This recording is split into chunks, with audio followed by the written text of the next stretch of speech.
لله رب العالمين والصلاة والسلام على سيد الأنبياء والمرسلين وعلى آله وصحبه أجمعين. أما بعد فأعوذ بالله من الشيطان الرجيم. بسم الله الرحمن الرحيم.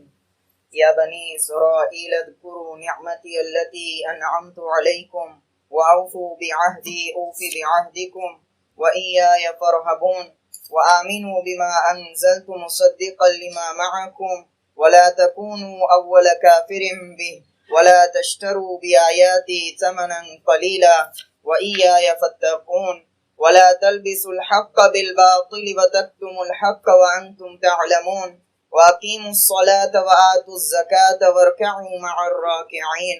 صدق اللہ العظیم. سورہ بقرہ کی تفسیر کی طرف ابتدا کر چکے تھے اور شروع صورت میں قرآن کے ہدایت ہونے کا بیان وارد ہوا تھا کہ یہ کتاب ہے، ہدایت ہے متقیوں کے لیے، اور پھر اس کتاب کو نہ ماننے والے گروہ کافروں کا بیان ہوا تھا. کافروں میں سے دو گروہ، ایک تو وہ جو کھلا کفر کر رہے تھے اور دوسرا وہ جو باطنی اعتبار سے کفر اختیار کیے ہوئے تھے یعنی منافقین. ان کے کچھ احوال اور اعمال کا بیان کیا گیا تھا. اس کے بعد اللہ تعالیٰ نے تمام انسانوں سے مخاطب ہو کر توحید کی طرف دعوت دی تھی اور رسالت کو ثابت کیا گیا اور اپنے کلام پر ہونے والے اشکال کا جواب دیا گیا. اس کے بعد آدم علیہ السلام کی تخلیق کی طرف اشارہ کیا گیا کہ یہ بنی نوع انسان کی پیدائش کا مقصد کیا تھا، میں نے انہیں پیدا کیوں کیا. چنانچہ اللہ تعالیٰ نے فرمایا کہ میں اپنا خلیفہ بنانا چاہتا ہوں، کہ اللہ کا حکم نافذ کرنے کے لیے ان کو پیدا کیا گیا تھا روئے زمین میں. تو اللہ تعالیٰ نے انسانوں کی تخلیق کا مقصد بیان فرمایا کہ ان کی پیدائش محض وہ اللہ کے احکام کو نافذ کرنے کے لیے ہوئی ہے، خلافت کو قائم کرنے کے لیے ہوئی ہے. چنانچہ خلافت کا مضمون سمجھنا ضروری ہے. خلافت کس چیز کو کہتے ہیں؟ خلافت اللہ تعالیٰ کی طرف سے متعین ہوتی ہے کہ کون اس کا اہل ہوتا ہے.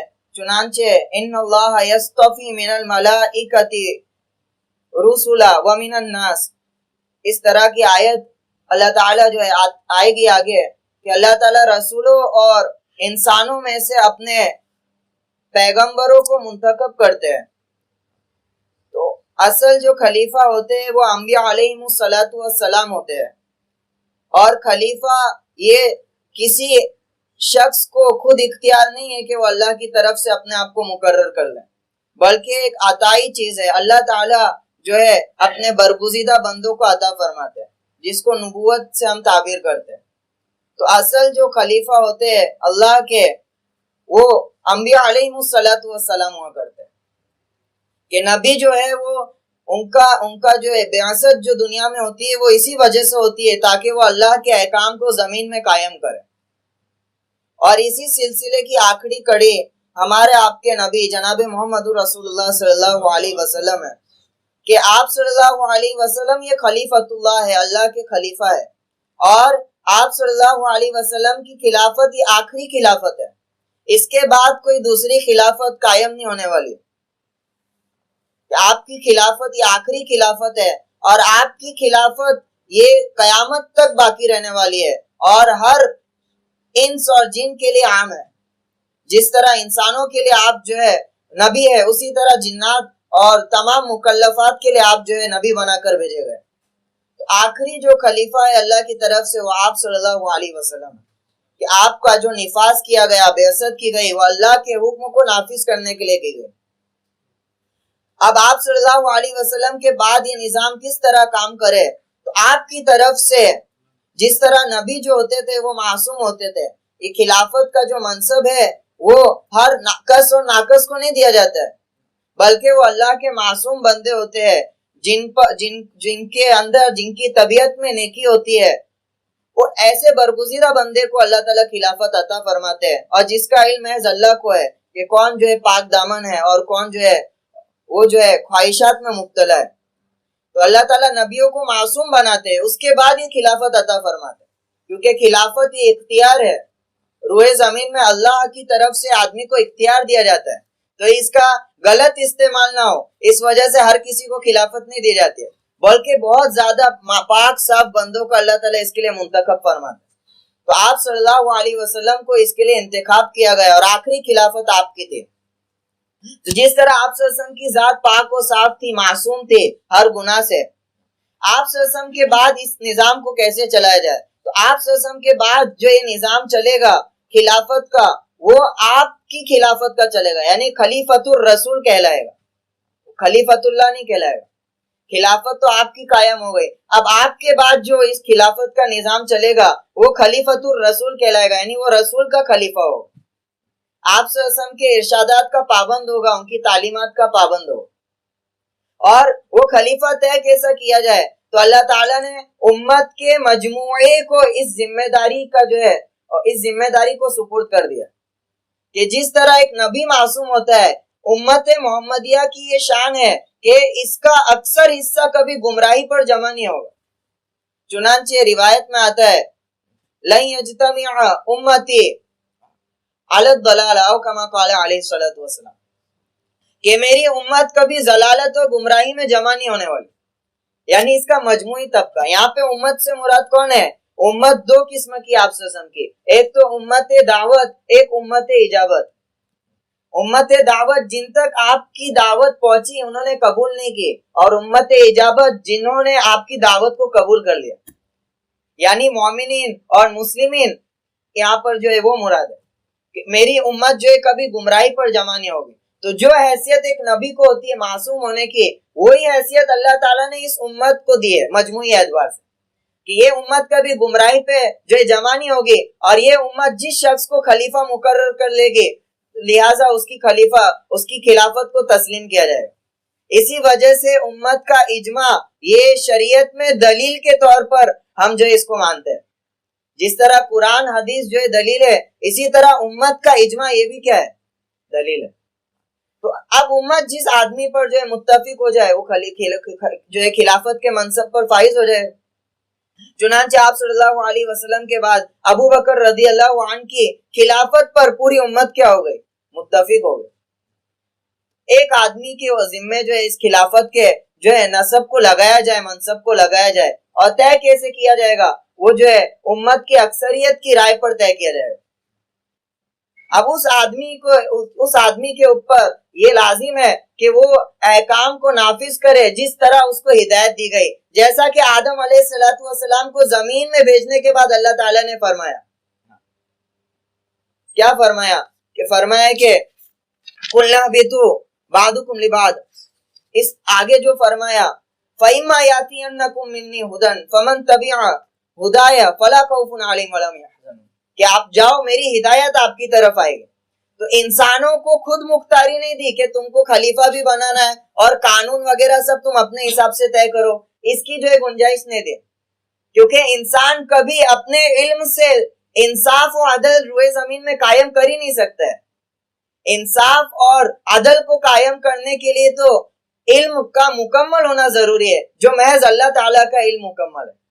تو احکامات کی جو بات ہے وہ اللہ تعالیٰ نے انسانوں کو سپرد نہیں کی، بلکہ اللہ نے اپنی ہدایتیں بھیجی۔ تو اب جو خلیفہ ہوگا وہ اللہ کی اس بھیجی ہوئی ہدایت کا مکلف ہوگا، اپنی طرف سے کوئی احکام جو ہے حکم نافذ نہیں کر سکتا، جو اللہ تعالیٰ نے بیان کیا اور پھر اس کے رسول نے اس کی تشریح کی، اور جن امور میں اللہ کی کتاب اور رسول کی سنت خاموش ہے، اس امور میں یہ خلیفہ کا کام ہے کہ غور و فکر کرے اور شریعت کے مزاج کے حساب سے وہاں پر حکم نافذ کرے۔ تو یہ ہے جمہور اسلامیت، اور یہ جمہور اسلامیت میں اور موجودہ جمہوریت میں فرق کیا ہے؟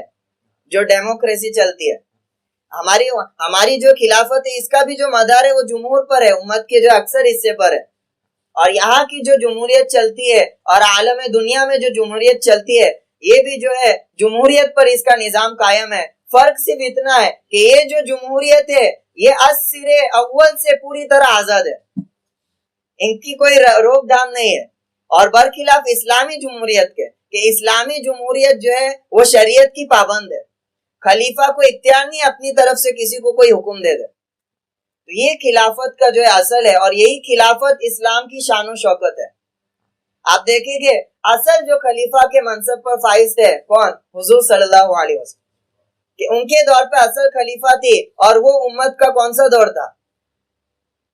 سب سے اعلیٰ ترین دور تھا۔ آپ صلی اللہ علیہ وسلم نے فرمایا خیر امتی قرنی، کہ میرا دور جو ہے سب سے بھلائی والا ہو، ثم الذین یلونہم ثم الذین یلونہم، اور پھر اس کے بعد کا یعنی خلافت راشدہ کا۔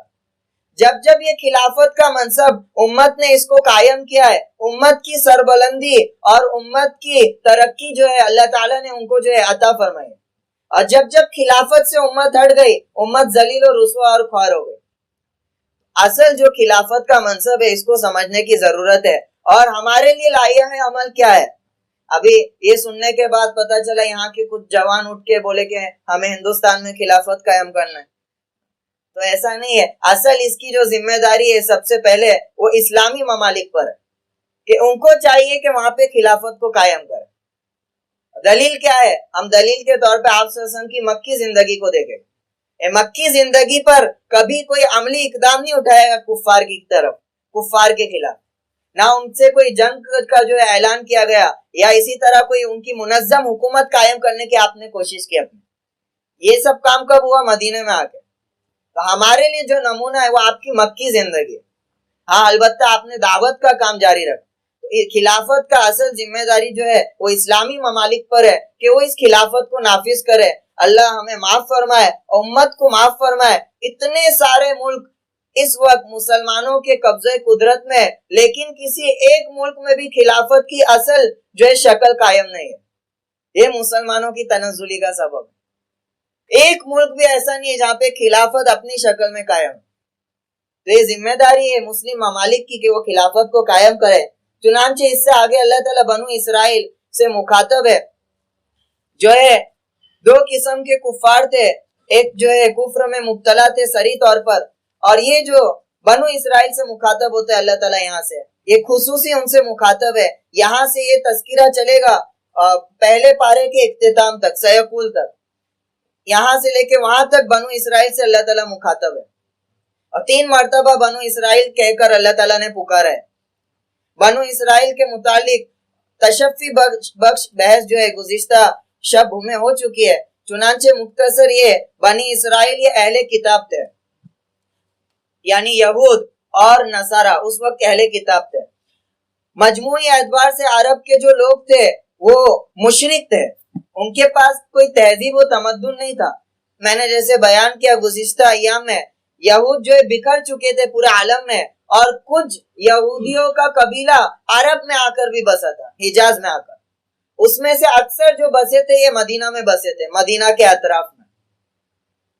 تو یہود جو تھے عرب میں وہ جو ہے اہل علم سمجھے جاتے تھے، کیونکہ جو مشرکین عرب تھے ان کے پاس خود کی کوئی تہذیب نہیں تھی، کوئی تمدن نہیں تھا۔ یہ تھے جو اہل کتاب سمجھے جاتے تھے، پڑھے لکھے سمجھے جاتے تھے، ان کی تہذیب تھی۔ اور یہ تو ضابطہ رہا ہے، جو قوم تہذیب و تمدن میں آگے ہوتی ہے اس کا اثر اس سے علاوہ کی قوموں میں پڑتا چلا جاتا ہے۔ ہم دیکھتے ہیں یہ موجودہ زمانے میں جو ترقی یافتہ ممالک ہے، جنہوں نے اپنی تہذیب میں جو ہے ترقی کی، ان کے اثرات غیر محسوس طریقے سے کس طرح دوسری قوموں میں مرتب ہو۔ اس طرح کی یہ قوم تھی عرب کی۔ اسی طرح اس وقت بھی عرب میں منتشر تو تھے لیکن تجارت وغیرہ میں خوب ماہر تھے۔ اسی طرح سفلی عمل میں بہت زیادہ ماہر تھے، جادو ٹونا جیسا کہ بتایا تھا۔ تو عرب میں ایک وقار تھا، ان کا اہل علم شمار کیے جاتے تھے۔ اسی طرح اکثر عرب ان کے مقروض تھے، اکثر عرب کیا تھے ان کے مقروض تھے۔ تو یہ جو ان کے اندر بس تھی تجارت کی، یہ پہلے سے تھی، اور عرب میں جو یہ قائم تھے۔ تو اللہ تعالیٰ نے، میں نے یہ سورہ بقرہ چونکہ مدنی سورت ہے اور مدنی میں اکثر یہی حضرات تھے، تو ان سے مخاطب ہو رہے اللہ تعالیٰ، وہ فرما رہے یا بنی اسرائیل، اے اسرائیل کی اولاد، یعنی یعقوب علیہ السلام کی اولاد، کہ ابراہیم علیہ السلام کی 3 نسلیں چلی ہے، وہ ایک تو بنی اسماعیل اور ایک بنی اسرائیل اور ایک بنی کتورہ۔ لیکن یہ جو بنی کتورہ کی نسلیں ہے وہ جو ہے زیادہ تاریخ میں اس کی اہمیت نہیں ہوتی ہے۔ 2 نسلیں جو چلی ہے، بنی اسماعیل اور بنی اسماعیل اور بنی اسرائیل۔ بنی اسماعیل آگے بڑھتے گئی یہاں تک کہ ان میں سے قریش آئے اور عرب کا جو علاقہ ہے اس میں سے آپ وسلم کی بعثت ہوئی، اور دوسری جو نسل تھی یہ بنی اسرائیل۔ ان پر اللہ تعالیٰ نے بے انتہا نعمتیں عطا فرمائی اور جو ہے بہت کثیر تعداد میں نبیوں کو مبعوث فرمایا.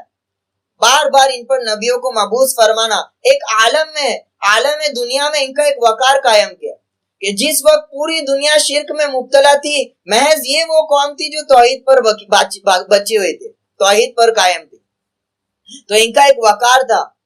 تو یہ تمام جو ہے نعمتوں کے بعد جب انہوں نے اپنی نااہلی کو ظاہر کیا، اللہ کے جو احکامات میں تعویل کرتے رہے، اپنے نعمت کی قدر نہیں کی، تو اللہ تعالیٰ نے ان سے اس نعمت کو چھین کر بنو اسماعیل کو دے دی اور جو ہے قریش میں جو ہے وہ نبوت کو جو اللہ تعالیٰ نے ظہور کیا.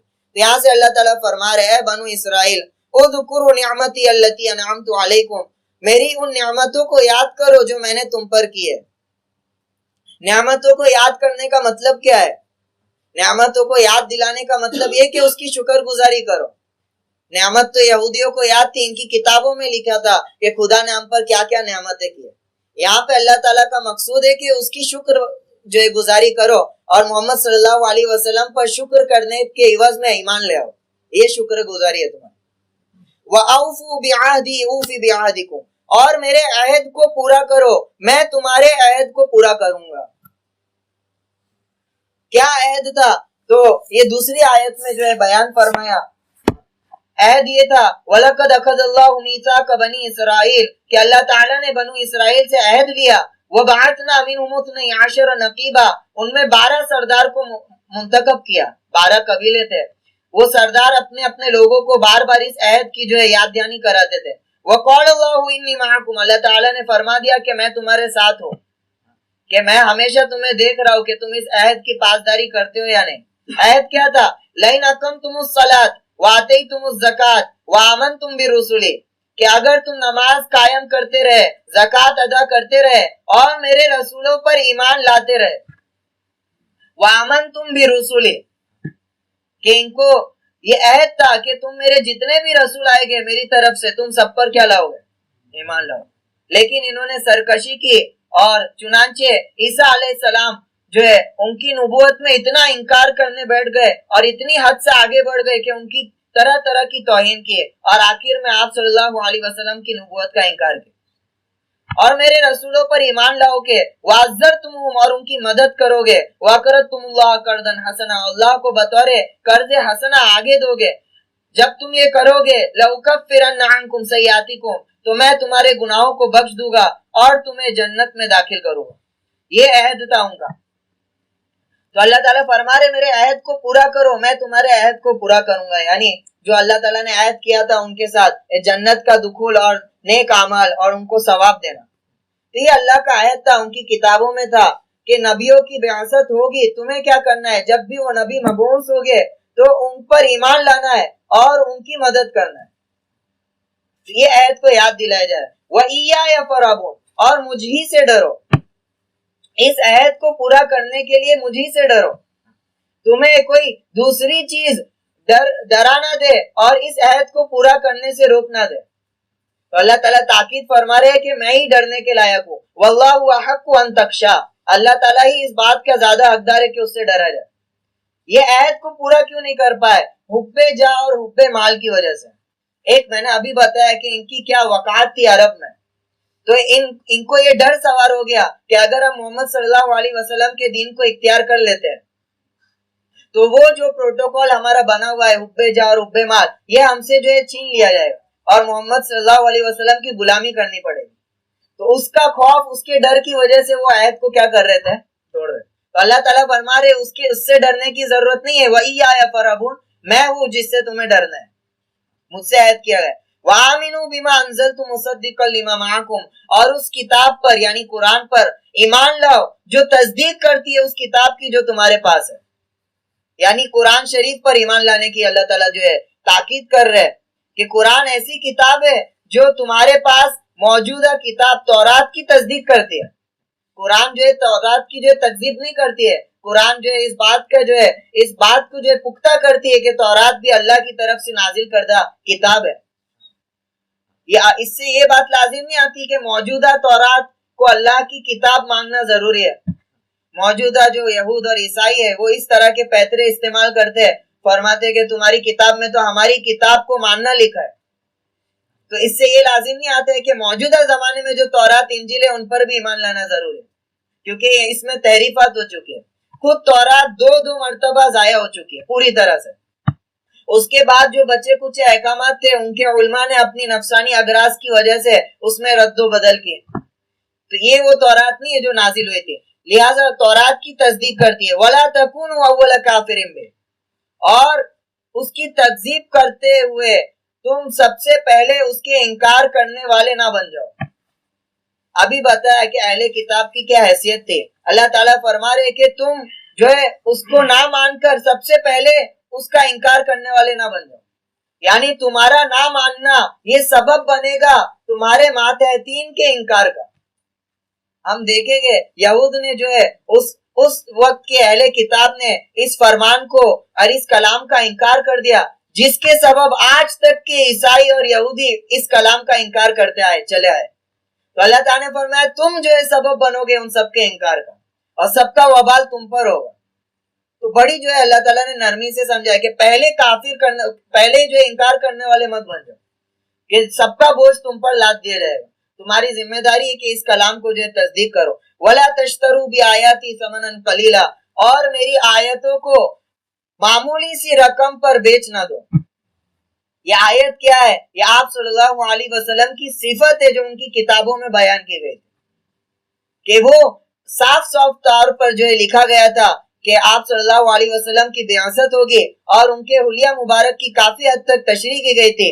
یہ یہودیوں نے اس تمام صفات کو آپ صلی اللہ علیہ وسلم کے اندر پایا, لیکن ان آیتوں کو کیا کر دیا, اپنی نفسانی اغراض کی وجہ سے چھپا لیا.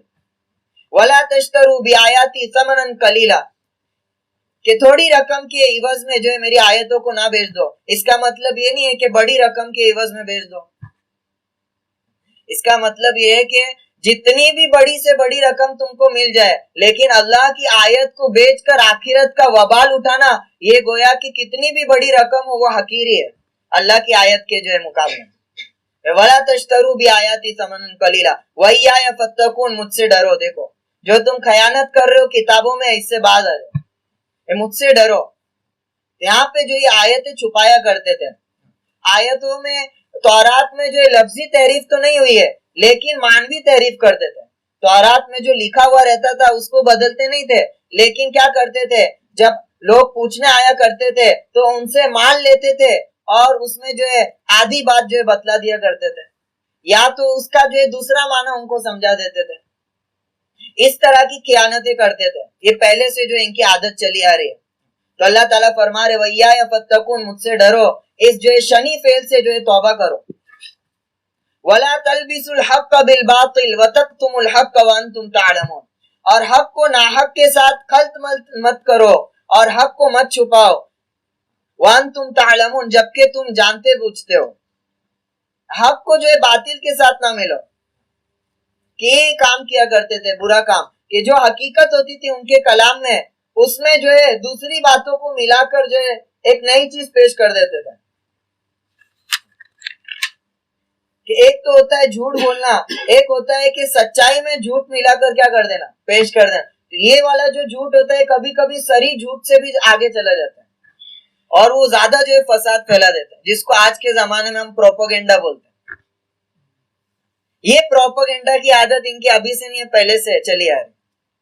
حقیقت کو جھوٹ کے ساتھ ملا کر جو ان کے نفسانی اغراض ہوتے تھے, فائدہ ہوتا تھا, اس کو حاصل کیا کرتے تھے, اور حقیقت کو چھپا لیتے تھے.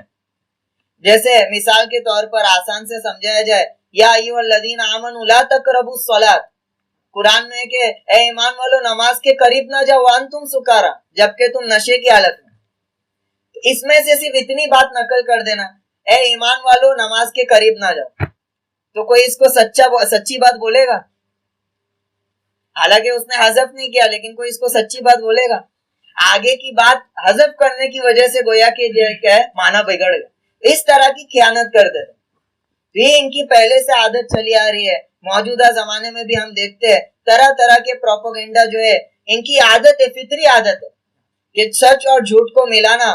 گزشتہ جو ہے ایام میں ایک اسی طرح کا پروپیگنڈا چلا, اور ایک شور مچ گیا ویسٹرن میڈیا میں, 40 beheaded babies, یہ 40 بچوں کے جو ہے سر کو قلم کر دیا گیا.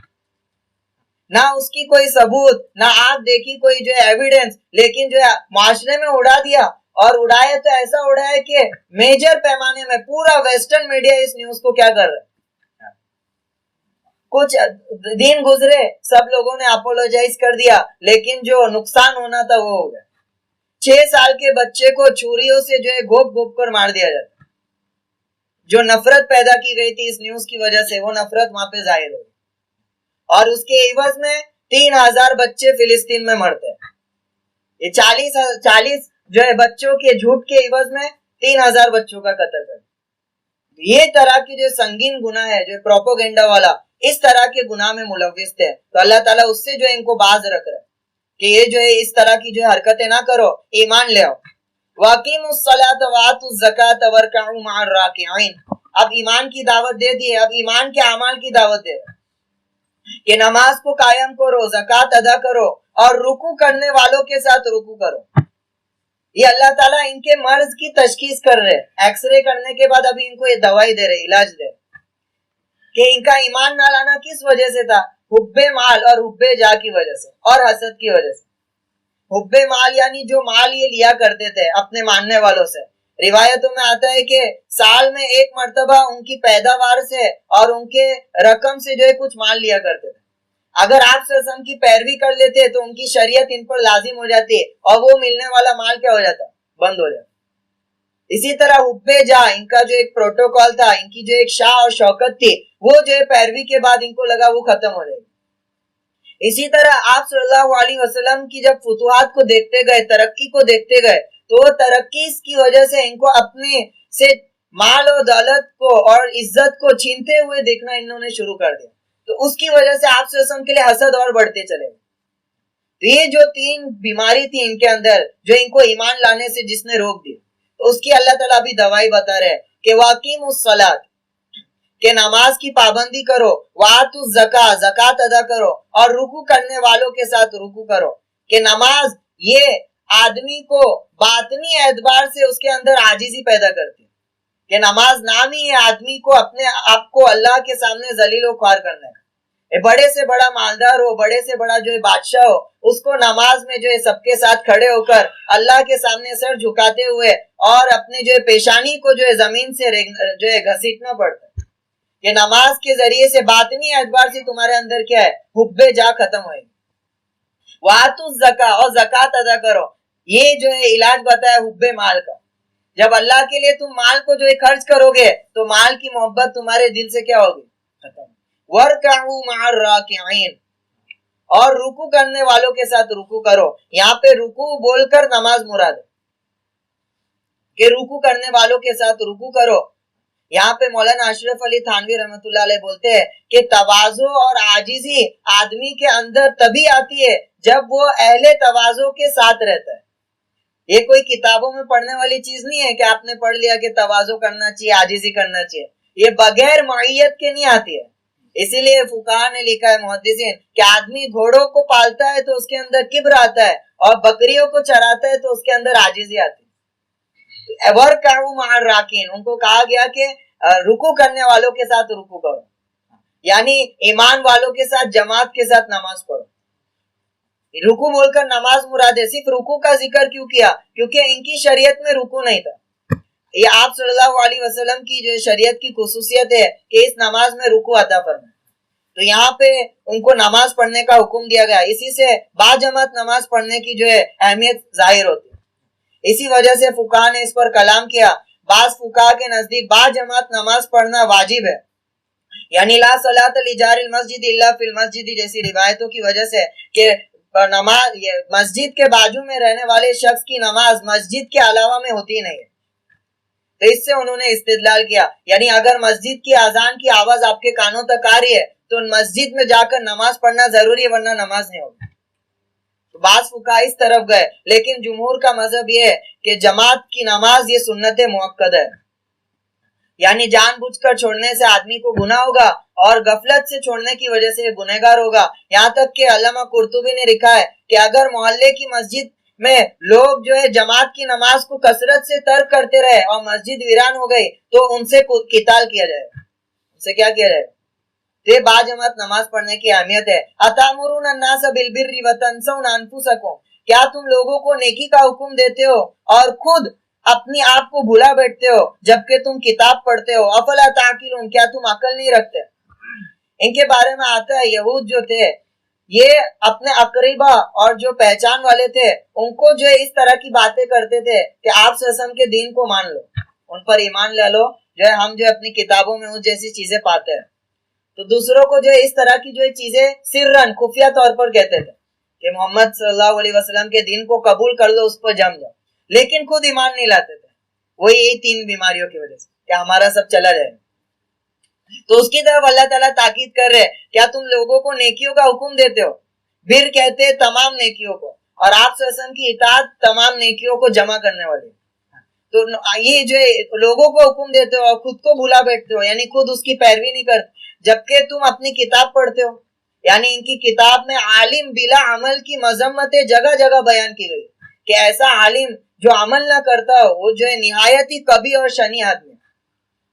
تمہاری کتاب میں اس طرح کی باتیں لکھی ہے، تب تم دوسروں کو نیکی کا حکم دے رہے ہو، خود بھلا بیٹھ رہے ہو اپنے آپ کو.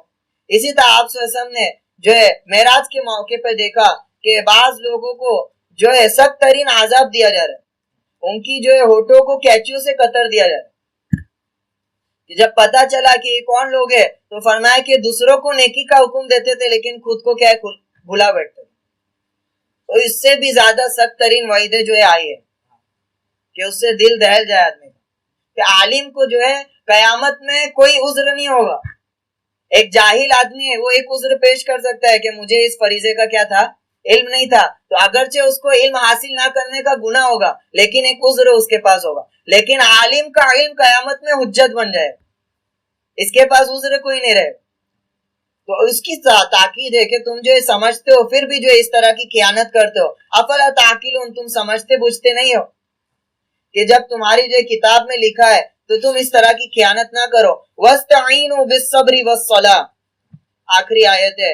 اللہ تعالیٰ اب ان کے مرض کا جو علاج بتا رہے مکمل طور پہ کہ صبر و نماز کے ذریعے سے مدد طلب کرو اور مدد جو ہے حاصل کرو. کہ حب مال کی ہوتا ہے، آدمی کو مال کی خواہش کی ہوتی ہے، مال کی محبت کی ہوتی ہے، کیونکہ مال کے ذریعے سے اس کی نفسانی خواہشات کیا ہوتی ہے، پوری ہوتی ہے. جب صبر کے ذریعے سے آدمی اپنی نفسانی خواہشات کو جو ہے دبانے والا بن جائے گا اور اس سے روکنے والا بن جائے گا تو شروع میں تو تھوڑی تکلیف ہوگی لیکن ایک لمحہ آئے گا کہ وہ تقاضے اس کے اندر سے ختم ہو جائے گے اور پھر مال کی محبت بھی کیا ہو جائے گی. تو اللہ تعالیٰ وہ دوسرا علاج بتایا، وَاسْتَعِينُوا بِالصَّبْرِ وَالصَّلَاةِ، یہ صبر کے ذریعے سے مدد جو ہے طلب کرو. اسی طرح بعض نے جو ہے صبر سے روزہ مراد لیا کہ روزے میں بھی آدمی کیا کرتا ہے، جائز چیزوں کو بھی کیا کر دیتا ہے، ترک کر دیتا ہے، تو اس سے مال کی محبت کم ہوگی. وَالصَّلَاةِ، اور نماز کے ذریعے سے کیا چاہو، ایک بری عادت ہے اس کو اپنے اندر سے ختم کرنا، یہ کیا ہے، مشکل ہے، لیکن بنسبت کسی اچھی عادت کو اپنے اندر پیدا کرنے کے مقابلے میں مشکل ہے. کہ ایک بری عادت ہے اس کو تو آپ اپنے اندر سے کیا کر سکتے ہو، لیکن ایک اچھی عادت کو اپنے اندر پیدا کرنا یہ کیا ہے، مشکل. تو وَالصَّلَاةِ، نماز کے ذریعے کیا کرو، مدد طلب کرو. لیکن نماز کیا بھاری ہوئے گی، تھوڑی نماز کیا ہوئے گی. ابھی بے نمازی جو ہے اس آیت کو بہت زیادہ غور سے سن لیں. بے نمازی کیسے بن جائے اس کا اللہ تعالیٰ نے جو ہے اپائے دیا. وَالصَّلَاةِ، نماز کے ذریعے سے مدد طلب کرو. یہ نماز اور صبر تم کو ایمان لانے پر مدد کرے گی. اب نماز خود دشوار ہے تو نماز کو کیسے آسان کیا جائے، تو آگے فرما رہے وَإِنَّهَا لَكَبِيرَةٌ، اور بے شک نماز بڑی دشوار ہے، إِلَّا عَلَى الْخَاشِعِينَ، مگر خشوع رکھنے والوں کے لیے. کیا رکھنے والوں کے لیے؟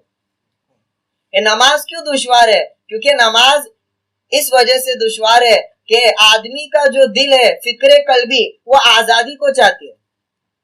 فکر قلبی یعنی جو تصورات اور دلی خیالات ہے وہ آزادی کو چاہتے ہیں. آدمی آزاد ہے، کوئی آپ کو روک رہا نہیں، بھائی اس کے بارے میں مت سوچو، بھائی یہ چیزیں مت سوچو، بھائی یہ پروجیکٹ کے بارے میں کوئی روک سکتا ہے؟ بالکل آزاد ہے. کیا ہے؟ وہی آزادی کا نتیجہ آدمی کے اعضاء میں بھی ظاہر ہوتا ہے. وہی آزادی کی وجہ سے آدمی چاہتا ہے کہ ظاہری اعتبار سے بھی کوئی پابندی مجھے جو ہے لاحق نہ ہے. اور نماز ایسی چیز ہے وہ دلی جو ہے تصورات کو بھی کیا کر دیتی ہے, مقید کر دیتی ہے. کہ نماز میں آپ جائز چیز بھی نہیں کر سکتے. کھانا پینا جو ہے جائز ہے, نماز میں نہیں کر سکتے. چلنا جو ہے جائز ہے, نماز میں نہیں چل سکتے. اسی طرح نماز میں خیالات کیا ہے, آپ جو ہے ادھر ادھر کی باتیں نہیں سوچ سکتے. اللہ کے سامنے کھڑے اپنے دل کو مقید کر لینا, اس کی جو ہے قید کر دینا, یہ مشکل ہو. تو اللہ تعالیٰ نے بتایا مگر خاشعین پر, اس کی تشریح کر دی. خاشعین کون ہے؟ الذین یظنون انہم ملاقو ربہم وانہم الیہ راجعون, کہ وہ لوگ ہیں جو یقین رکھتے ہیں کہ وہ اپنے پروردگار سے ملنے والے ہیں, وانہم الیہ راجعون, اور اس کی طرف لوٹ کر جانے والے. یہ دو اللہ تعالیٰ نے تدبیریں دی نماز کو آسان بنانے کے لیے. نماز کو کیا کرنے کے لیے؟ کیا تدبیریں ہے؟ آدمی کے اندر یہ تصور ہے کہ یہ عبادتیں رائے گاہ جانے والی نہیں ہے. یہ جو میں نماز پڑھ رہا ہوں, یہ جو میں اپنے اوپر جو مشقت کو جو اٹھا رہا ہوں, یہ تمام چیزیں رائے گاہ نہیں جانے والی ہے. اپنے پروردگار کے پاس جانا ہے, اس وقت اس محنت کا وصول اور اس محنت کی جزا ملنے والی ہے, جو یقینی ہے. ایک تو یہ تصور آدمی کے اندر کہ جو میں یہ محنت کر رہا ہوں, نماز پڑھ رہا ہوں, وہ کیا ہے, ویسٹ نہیں جانے والی ہے. الذین انہم ملاقو ربہم, یہ اپنے پروردگار سے ملنے والا ہے اور اس کو اپنے پروردگار سے اس پر انعام ملنے والا ہے. ایک تو یہ تصور ہو, یہ طمع ہو, یہ لالچ ہو. وانہم الیہ راجعون, اور دوسری چیز کیا ہو کہ اس کو ڈر ہو کہ اپنے پروردگار کی طرف لوٹنا ہے, آخر کو اللہ تعالیٰ کے پاس واپسی ہونی ہے اور ان کے روبرو ہونا ہے, اور نیک اعمال اور ترک اعمال کا حساب دینا ہے. کہ اللہ تعالیٰ نے جو چیز کرنے کو کہی تھی اس کے نہ کرنے کا حساب اللہ تعالیٰ کو دینا ہے. تو یہ آدمی کے اندر تصور ہے کہ میں نہیں پڑھوں گا تو اس کا حساب کیا ہے, اللہ تعالیٰ کو دینا ہے. تو اس سے خوف پیدا ہوگا. اس سے کیا ہوئے گا, یہ دو چیزوں کا استحضار جب آدمی کے اندر آ جائے گا تو اس کے لیے نماز کیا ہو جائے گی. پہلی جو تصور ہے وہ آدمی کے اندر لالچ پیدا کرتا ہے, اور دوسرا جو تصور ہے وہ آدمی کے اندر خوف پیدا کرتا ہے. اور یہی مومن کی شان ہے کہ مومن جو ہے خوف اور امید کے کیا ہوتا ہے, درمیان ہوتا ہے. طمع الذین یدعون ربهم خوفا وطمعا, کہ امید و خوف کے ساتھ پکارتے ہیں. تو اللہ تعالیٰ نے اس کا بھی علاج بنا دیا. دیکھو نماز بھاری رہے گی تو نماز کیا ہے, اس کا اپائے آسان کرنے کا ہے. تو اس وجہ سے تم پر جو یہ ساری چیزیں آسان ہو جائے گی. یہ اجمالی ان کی نعمتوں کا بیان تھا. اگلی جو آیت ہے اس میں تفصیلاً جو ان کی نعمتوں کا بیان ہے وہ اگلی مجلس میں انشاءاللہ ابتدا کی جائے گی. اللہ تعالیٰ جو کچھ کہا ہے سنا ہے اس کو قبول فرمائے اور نیک باتوں پر عمل کرنے کی توفیق نصیب فرمائے. اللہم صلی علی محمد صلی اللہ علیہ وسلم, جزا اللہ عنا محمد ما هو صلی اللہ علیہ وسلم. لا الہ الا انت سبحانک انا كنا من الظالمین. یا اللہ اللہم انت فاطر السماوات والارض انت ولینا فی الدنیا والآخرہ توفنا مسلمین والحقنا بالصالحین. یا اللہ ہمارے تمام گناہوں کو معاف فرما. یا اللہ ہماری تمام کوتاہیوں کو معاف فرما, تمام خیانتوں کو معاف فرما. یا اللہ ہمارے عمل کے ضعف کو معاف فرما. یا اللہ ہمارے یقین کے ضعف کو معاف فرما. یا اللہ ہمارے عمل میں حسن پیدا فرما. یا اللہ ہمارے یقین میں پختگی پیدا فرما. یا اللہ ہم کو نماز کا پابند بنا. یا اللہ ہم کو زکوٰۃ دینے والا بنا. یا اللہ ان تمام اعمال کا کرنے والا بنا جس کا تیری کتاب نے ہمیں حکم دیا ہے. یا اللہ ان تمام کاموں سے ہم کو یا اللہ بچنے والا بنا جس سے تیری کتاب نے روکا ہے. یا اللہ تیری کتاب کی برکت سے ہم سب کو مستفید فرما. یا اللہ اس کی برکت سے ہم سب کو محروم نہ فرما.